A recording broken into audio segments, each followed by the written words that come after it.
Hello बच्चों, good afternoon. आज हम लोग परिमेय और अपरिमेय संख्याओं के बारे में पढ़ेंगे। तो परिमेय संख्या की एक प्रॉपर परिभाषा यहाँ पर लिखी हुई है। वे संख्याएं जिनको p बटे q के रूप में लिखा जा सकता है परिमेय संख्या कहलाती, जबकि यहाँ पर p और q पूर्णांक होने चाहिए। ठीक है ना, p और q पूर्णांक हो, और यहाँ पर q 0 के बराबर नहीं होना चाहिए, मतलब q का मान जो है 0 नहीं होना चाहिए। ठीक है, तो अगर हम p बटे q के रूप में अगर किसी संख्या को देखेंगे तो वो परिमेय संख्या कहलाएगी। ठीक है, तो ये परिमेय संख्या होगी। अब परिमेय संख्या के एग्जाम्पल्स देखते हैं। जैसे कि 1/2 लिखा हुआ है यहाँ पर, तो 1/2 ये एक परिमेय संख्या है। क्यों है? क्योंकि ऊपर अंश लिखा हुआ है और नीचे हर है। ठीक है, जो p होता है वो अंश होता है और नीचे वाला q जो है हर होता है। तो अंश बटे हर के रूप में अगर कोई संख्या लिखी है तो वो परिमेय संख्या ही है। ठीक है ना, ये p हो गया और ये क्या हो गया, q। तो ये एक परिमेय संख्या हो गई। तो दूसरा एग्जाम्पल जैसे कि लिखा हुआ है 0/5, तो 0/5, तो ये भी एक परिमेय संख्या है, क्योंकि ऊपर ये नहीं बोला गया कि p 0 हो। p से कोई फर्क नहीं पड़ता, वो परिमेय संख्या ही होगी। q का मान बस 0 नहीं होना चाहिए, मतलब अगर q अगर 0 हो गया तो वो परिमेय नहीं होगी संख्या। ठीक है, तो p 0 हो सकता है, q का मान 0 नहीं हो सकता। तो ये भी एक परिमेय संख्या है। -7/5, अब ये एक इसमें आया है -7, तो -7 मतलब p का मान यहाँ पर क्या हो गया, -7, और q का मान हो गया 5। ठीक है, तो यहाँ पर p बटे q के रूप में ही ये संख्या लिखी हुई है, तो ये भी एक परिमेय संख्या है। ठीक है, तो अंश बटे हर के रूप में कोई भी संख्या लिखी होगी, अंश बटे हर के रूप में कोई भी अगर संख्या लिखी होगी तो वो एक परिमेय संख्या ही कहलाएगी। ठीक है ना। अब जैसे कि एग्जाम्पल के लिए और डिटेल में अगर बात करें तो मैं एक ले लेता हूँ संख्या 5। ठीक है, तो क्या ये 5 एक परिमेय संख्या है? तो हम कह सकते हैं ये एक परिमेय संख्या है। क्यों? क्योंकि 5 को हम 5/1 लिख सकते हैं, जो कि p बटे q के रूप में ही है। ठीक है, p का मान यहाँ पर 5 है और q का मान यहाँ पर 1 है, तो ये भी एक परिमेय संख्या है। मतलब कोई भी नंबर अगर वो माइनस का भी होगा, -7 लिखा हुआ है, तो ये भी एक परिमेय संख्या है, क्योंकि बटे में हमेशा 1 रहता है, तो ये एक परिमेय संख्या है। ठीक है, तो कोई भी अगर माइनस की संख्या हो, प्लस की संख्या हो, या बटे में ही हो, मतलब अंश बटे हर के रूप में हो, सभी परिमेय संख्या ही होंगी। ठीक है ना। तो प्लस वाली जितनी भी हैं, कोई भी पॉजिटिव जितने भी नंबर हैं वो सभी परिमेय संख्या हैं। नेगेटिव वाली जो भी जितने नंबर हैं वो परिमेय संख्या हैं। ठीक है ना, और अंश बटे हर के रूप में जो संख्याएं लिखी हुई हैं वो भी परिमेय संख्या हैं। तो ये 3 केस याद रखना। एक पॉजिटिव नंबर है कोई भी, जैसे कि मैंने लिख दिया यहाँ पर केवल 7, तो ये एक पॉजिटिव प्लस है, मतलब प्लस का 7 है, तो ये एक परिमेय संख्या है, क्योंकि बटे में हमेशा 1 रहता है। 7 को हम 7/1 लिख सकते हैं।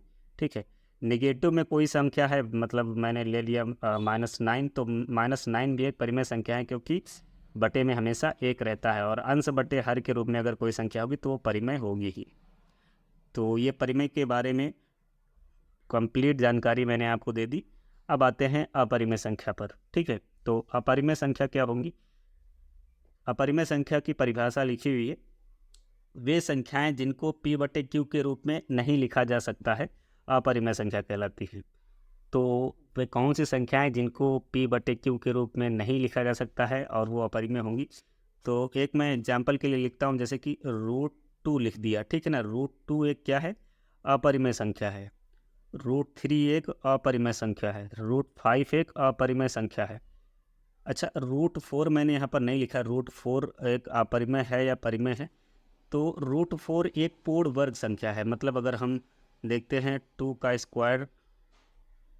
स्क्वायर मतलब 4 होता है। ठीक है, तो ये स्क्वायर और रूट कट जाएगा तो 2 निकल के आएगा, तो 2 एक क्या होगी, परिमेय संख्या होगी। तो कहने का है कि यहाँ पर 2 एक अपरिमेय है, 3 एक अपरिमेय संख्या है √3, और √5 एक अपरिमेय संख्या है, लेकिन √4 एक अपरिमेय संख्या नहीं है। ठीक है, क्यों नहीं है? क्योंकि ये पूर्ण वर्ग है। तो अपरिमेय के लिए एक कंडीशन है। अपरिमेय संख्या वो तभी होगी जब वो संख्या पूर्ण वर्ग ना हो, पूर्ण वर्ग संख्या ना हो। पूर्ण वर्ग संख्या नहीं होगी तो वो एक अपरिमेय संख्या कहलाएगी। अगर कोई संख्या है, अगर वो पूर्ण वर्ग संख्या नहीं है तो वो अपरिमेय संख्या कहलाएगी। ठीक है ना। अब आगे बात करते हैं, जैसे कि बहुत सारे कांस्टेंट आते हैं, जैसे कि पाई हो गया, फाई हो गया, थीटा हो गया, ठीक है ना, अल्फा हो गया। ये सब क्या है? अपरिमेय संख्या है। इनका थीटा, जैसे कि थीटा एक वैल्यू होती है, ये एक कांस्टेंट है, ठीक है ना, नियत एक मान होता है इसका। तो ऐसे ही फाई भी है और अल्फा भी है, ठीक है। तो इनका को एक फिक्स मान होता है, मतलब एक एंगल पर, ये सब एंगल के लिए यूज़ किए जाते हैं, तो एक एंगल पर इनका एक फिक्स मान होता है। तो ये एक अपरिमेय संख्या है। मतलब पाई को अगर हम देखते हैं, पाई एक टर्म है, पाई का मान होता है 22/7, ठीक है, 22/7 ज्योमेट्री में। तो पाई यहाँ पर अपरिमेय संख्या है, पाई क्या है? अपरिमेय है। लेकिन जो 22/7 लिखा है, ये बटे के रूप में लिखा है, तो ये क्या हो जाता है? परिमेय संख्या हो जाती है, ये एक परिमेय संख्या हो जाएगी, ठीक है ना। तो 22/7 एक परिमेय है, जबकि पाई एक अपरिमेय संख्या है, लेकिन पाई की वैल्यू 22/7 ही होती है। तो आई होप आप लोगों को परिमेय और अपरिमेय के बारे में कंप्लीट जानकारी मिल गई होगी। आगे हम बात करेंगे, यहाँ पर हम बात करेंगे परिमेय संख्याओं के प्रकार के बारे में। तो परिमेय संख्याएं यहाँ पर 4 प्रकार की होंगी, एक प्राकृतिक संख्या, और एक पूर्ण संख्या, और एक पूर्णांक होगा, और एक भिन्न संख्या होगी, ठीक है। तो ये 4 प्रकार की संख्याएं हैं। तो परिमेय संख्या के पहले प्रकार की हम बात करते हैं, जो कि है प्राकृतिक संख्या, नेचुरल नंबर। तो इसकी एक मैंने परिभाषा लिखी है, 1 से अनंत तक की सभी धनात्मक संख्याएं, 1 से लेकर के अनंत तक की सभी धनात्मक संख्याएं क्या प्राकृतिक संख्या कहलाती है। तो 1 से अनंत तक, मतलब 1 से जो गिनती की संख्याएं होती है, 1 से स्टार्ट होती है। तो 1 से अगर हम 1 2 3 4 इनफाइनाइट तक जाते हैं, ठीक है, अनंत तक जाते हैं, तो ये जितनी भी मुझे नंबर आगे मिलते जाएंगी, वो सभी क्या होंगी? प्राकृतिक संख्याएं होंगी।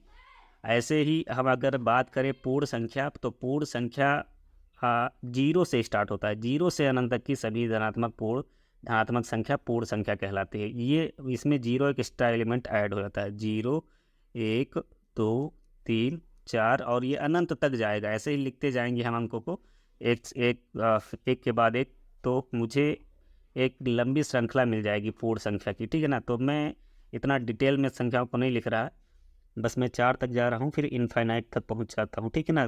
तो आप लोग समझ जाना, इसके अंदर सभी संख्याएं आएंगी। अब यहाँ पर एक क्वेश्चन एराइज होता है कि यहाँ पर क्या सभी प्राकृतिक संख्याएं पूर्ण संख्या होती हैं? तो यस, होती हैं। क्यों होती हैं? क्योंकि प्राकृतिक संख्या 1 से स्टार्ट होकर इनफाइनाइट तक गया है, और पूर्ण संख्या 0 से स्टार्ट होकर इनफाइनाइट तक गया है। तो सभी प्राकृतिक संख्या पूर्ण संख्या में पाई जाती हैं। तो हम कह सकते हैं कि नेचुरल नंबर मतलब n प्राकृतिक संख्या जो है, सभी प्राकृतिक संख्या पूर्ण संख्या होती है, सभी प्राकृतिक संख्या पूर्ण संख्या होती है। ये यूनियन का एक सिंबल है। जब आप लोग 12th में पढ़ेंगे तो इसके बारे में डिटेल में वहाँ पर जानकारी आपको मिलेगी। मतलब इसका मतलब यही होता है कि आयत है, नेचुरल नंबर के सभी अंक होल नंबर के सभी अंकों में पाए जाते हैं। तो ऐसा ही देख लीजिए आप लोग कि 1 से लेकर के इनफाइनाइट तक गए हैं, तो इसमें 1 से लेकर के इनफाइनाइट तक तो है ही, साथ में 0 भी स्टार्ट है, तो 0 बढ़ जाता है पूर्ण संख्या के लिए। अब अगले टॉपिक पर आते हैं, पूर्णांक। तो पूर्णांक क्या होगा? सभी धनात्मक तथा ऋणात्मक पूर्ण संख्याओं को पूर्णांक कहते हैं। सभी धनात्मक और ऋणात्मक, मतलब धनात्मक भी हो और ऋणात्मक भी, तो जितनी भी संख्याएं में मिलती जाती हैं वो पूर्णांक कहलाते हैं। तो 0 से स्टार्ट करते हैं, 0 प्लस में 1 प्लस 2 प्लस 3 प्लस 4 से इनफाइनाइट तक इधर जाएंगे, और -1, -2, -3, -4 से लेकर के हम ये इधर भी माइनस इनफाइनाइट तक जाएंगे। तो माइनस इनफाइनाइट से माइनस इनफाइनाइट तक जो अंक मुझे मिलते हैं वो क्या कहलाते हैं? पूर्णांक। ठीक है, तो आप लोगों को याद रखना है कि ये पूर्ण अंक होंगे, जैसे 4 हो गया, 2 हो गया, -1 हो गया, ये पूरे पूरे अंक लिखे हुए हैं, मतलब बटे में संख्या नहीं लिखी हुई। तो ये पूर्णांक हैं। ठीक है, ये माइनस इनफाइनाइट से इनफाइनाइट तक होंगे। इसके अंदर जितनी भी संख्याएं होंगी वो लिखी जाएंगी और इसमें भी जितनी संख्या होंगी वो लिखी जाएंगी। तो माइनस इनफाइनाइट से प्लस इनफाइनाइट तक की सभी संख्याएं पूर्णांक कहलाती है। अब आते हैं भिन्न संख्या पे बात करते हैं। तो भिन्न संख्या जो है P/Q के रूप में लिखी जितनी भी संख्याएं होती है वो भिन्न संख्याएं होती है। तो P/Q के रूप में, अगर वो P/Q के रूप में ही लिखी होनी चाहिए, मतलब अंश बटे हर के रूप में। ये एक परिमेय संख्या का एक पार्ट है। ठीक है, ये लास्ट पार्ट है परिमेय संख्या का, जो अंश बटे हर के रूप में लिखा होगा।